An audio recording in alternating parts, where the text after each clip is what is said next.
सीधी प्रतिभाओं से भरा हुआ है। सीधी के कलाकारों की अगर बात करें तो आए दिन नव उत्थान हो रहे हैं, नव निर्माण हो रहे हैं और ऐसे-ऐसे कलाकार आ रहे हैं जो अपने आप में अद्भुत हैं, अद्वितीय हैं। खुदरंग हुनरबाज की कदर सदैव सभी दर्शक करते हैं। ऐसे में ही एक हुनर जो आजकल बहुचर्चित हैं, सीधी की इस मिट्टी से एक अपनी कलम के माध्यम से, अपने पेंसिल के माध्यम से जो उभारती हैं, जिस तरीके से स्केचिंग करती हैं, वो अपने आप में अद्वितीय है। नैन्सी मिश्रा जो महज कक्षा 9वीं में है, इतनी कम उम्र में अपने टैलेंट के माध्यम से, अपने स्किल्स के माध्यम से पूरे विंध्य क्षेत्र में अपनी एक अलग पहचान बनाई है। आज हमारे साथ हैं नैन्सी, आपका अभिनंदन करते हैं अपना विंध्य में। नैन्सी, सबसे पहले तो हम छोटा सा सवाल, ये जो टैलेंट है स्क्रैचिंग का, आप स्क्रैच करते हो, आप चित्रकारी करते हो, ये इस कला का ज्ञान आपको खुद कब हुआ? पहले तो मैं सभी दर्शकों को नमस्कार करना चाहती हूँ। जब मुझे मतलब बचपन से ही मतलब मुझे स्केचिंग पसंद था, फिर हो गया धीरे-धीरे मैंने सोचा, फिर हो गया मेरे मामा विनय पांडे अंकुश मोनी जी, जिन्होंने मुझे इसके लिए प्रेरित किया। धीरे-धीरे हो गया, मैंने सोचा कि मैं लोगों को गिफ्ट करूँ स्केच बना के, तो मतलब जैसे लोग जाने कि हाँ, मैं मतलब स्केचिंग करती हूँ, बस हो गया इसी तरह। स्कूल आपका मॉरिसन है, स्कूल में अब बहुत सारी विधाएं होती हैं, विद्यालय में अलग-अलग सब्जेक्ट की पढ़ाई होती है। स्क्रैचिंग की भी क्या अलग से क्लासेस लगती हैं? नहीं, हम मेरे स्कूल में मतलब कोई स्केचिंग की क्लासेस नहीं लगती, जो भी है सब मैं अपने एफर्ट्स लगा के कर रही हूँ और मतलब सब कुछ अपना एफर्ट जा रहा है, स्कूल की तरफ से कोई भी मतलब पर्सनल नहीं। 9th में हैं आप। स्क्रैचिंग को आप एज अ फ्यूचर किस तरीके से देखती हैं? एज अ मतलब मैं तो मतलब यही चाहती हूँ कि फ्यूचर में मैं एक प्रोफेशनल बन जाऊँ स्केचिंग में, मतलब एज अ बेस्ट आर्टिस्ट बन जाऊँ। क्या प्रयास उसके लिए किए जा रहे हैं? हो गया उसके लिए मतलब प्रैक्टिस जारी है, धीरे-धीरे मतलब इम्प्रूवमेंट हो। कभी ऐसा नहीं आया कि हमें बाहर निकलकर कोई ऐसी संस्थान ज्वाइन करनी चाहिए जहां इसके परफेक्शन के साथ हमें सिखाने का प्रयास किया जाए? मतलब ऐसा तो पॉसिबल लगता नहीं है, क्योंकि सीधी जैसे जगहों से मेरा मतलब बचपन से लगाव है, तो मैं नहीं चाहती कि मैं यहाँ से दूर जाऊँ। ठीक है, लेकिन अभी आपने कहा कि आपने स्क्रैचिंग के माध्यम से कई लोगों को उपहार दिया है, गिफ्ट किया है। तो आपने जब राजनैतिक लोगों को गिफ्ट किया होगा, तो आपने ऐसे रिक्वेस्ट नहीं की कि ऐसे संस्थान सीधी में भी हों, कला क्षेत्र को बढ़ावा देने के लिए भी संस्थान, क्योंकि सीधी अभी भी अछूता है कला क्षेत्र के किसी भी विधा की अगर बात करें, चित्रकारी की बात करें, अभिनय की बात करें या गायन क्षेत्र की बात करें, ऐसे तमाम विधाएं हैं जो कला क्षेत्र में हैं।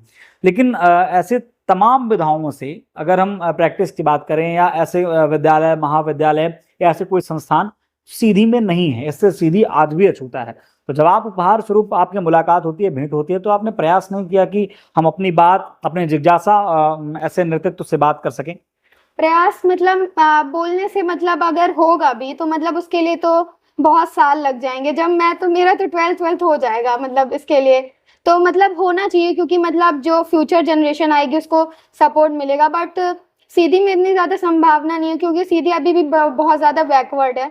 तो मतलब मैंने ऐसा प्रयास किया और मतलब बहुत सारे लोगों ने मुझे सपोर्ट भी किया कि हाँ, ज़रूर होगा। 9th में कितने सब्जेक्ट हैं आपकी? 9th में मतलब मेनली मेरी 5 सब्जेक्ट्स हैं, जी। जिसमें मतलब एसएसटी में 4 पार्ट्स हैं और साइंस में 3 पार्ट्स। इतने सब्जेक्ट होने के बाद भी कहते हैं कि आज के छात्राओं का जो बैग का, जो झोला का वजन है, वो उनके वजन से ज़्यादा हो रहा है। आपने उसमें एक और सब्जेक्ट इंक्लूड कर लिया है अपने स्क्रैचिंग का, चित्रकारी का। कैसे टाइम निकाल पाती हैं इसमें?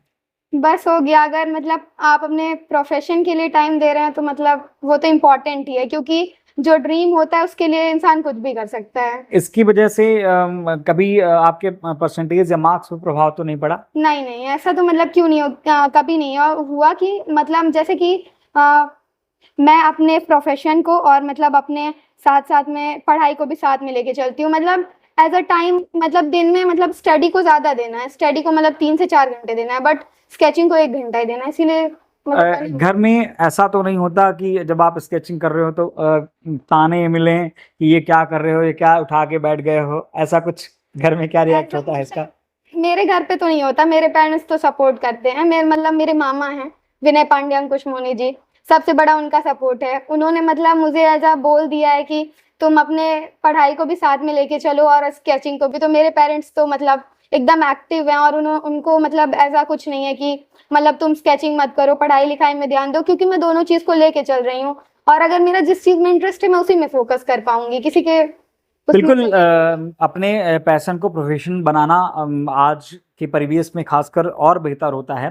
हर स्किल्स का ज़माना आ चुका है। अगर आपके अंदर स्किल्स है तो निश्चित ही एक बेहतर हम भविष्य की तलाश कर सकते हैं। लेकिन एक बात जो अभी महज बात करने के दौरान आई कि यहाँ पर सीधी में जब ऐसी संस्थान नहीं है और आपने कहा कि हमें सीधी से असीम प्यार है, तो आप सीधी से बाहर भी नहीं जाना चाहती हैं, तो कैसे पॉसिबल है कि आप एक बेहतर चित्रकारी के क्षेत्र में अपना बेहतर कदम उठा सकती हैं? मतलब ऐसा नहीं कि मतलब एकदम नहीं जाना चाहती हूँ, बट मतलब सीधी के टच में रहना चाहती हूँ हमेशा के लिए। ऐसी कोई सर्चिंग आपके स्टार्ट हुई कि हाँ हमारे आसपास या जो नज़दीकी क्षेत्र हैं, जो नज़दीकी शहर हैं, वहाँ पे आपको शैक्षणिक संस्थान ऐसे मिल सकें जो आपके इस प्रोफेशन को और बेहतर बना सकें? ऐसा मतलब इंदौर, दिल्ली, बड़े बड़े शहरों में मतलब ऐसी कोचिंग्स होती हैं, क्लासेस होती हैं और गवर्नमेंट की मतलब जैसे संस्थाएं होती हैं जिसमें ये सारी चीज़ें सिखाई जाती हैं। मतलब ऐसा सीधी में तो नहीं है। अगर वहाँ जाना भी चाहें तो उसमें भी मतलब बहुत सारे क्या करप्शंस हैं। तो मुझे तो लगता है कि मैं जहाँ पे हूँ तो मैं अपने वर्क को जारी रखूँ और धीरे धीरे शायद मैं इसी मतलब अपने काम से प्रोफेशनल बन सकती हूँ। आजकल ऑनलाइन स्टडी का बड़ा क्रेज है। आपने उसको माध्यम नहीं बनाया अपने आप को बेहतर बनाने के लिए? मैं मतलब मैं ये नहीं चाहती कि मतलब मैं ऑनलाइन से सीख के और फिर उसको कुछ करूं। मैं सोचती हूँ उसमें मेरे एफर्ट्स हो, ना कि किसी के। इसीलिए मैं मतलब ऑनलाइन प्लेटफॉर्म्स का यूज नहीं करती हूँ। जो मेरे मन में आता है मैं उसी को मतलब एकदम स्केच में ढाल देती हूँ, मतलब बना देती हूँ। बस हो गया। मतलब जब हम जितना सोचेंगे हमारा माइंड उतना ब्रॉड होता जाएगा। चलिए, हम अपना बंद की ओर से बहुत बहुत शुभकामनाएं प्रेषित करते हैं आपको। आप अपने इस प्रोफेशन में, अपने इस हुनर में आप एक बेहतर भविष्य की तलाश करें। और निश्चित ही कहते हैं कि परिंदों की परवाज़ होती है ऊंची, ये फैले हुए उनके पर बोलते हैं, वो लोग खामोश रहते हैं अक्सर ज़माने में जिनके हुनर बोलते हैं। और निश्चित ही हमेशा हुनर की हमेशा कदर होती है। ये समाज, ये लोग, दर्शक हमेशा हुनर की कदर करते हैं। आपको हम बेहतर भविष्य की बहुत शुभकामनाएं देते हैं। बहुत बहुत धन्यवाद नैन्सी, आपको इस आज के इस इंटरव्यू में सम्मिलित होने के लिए बहुत बहुत धन्यवाद। ठीक है, धन्यवाद।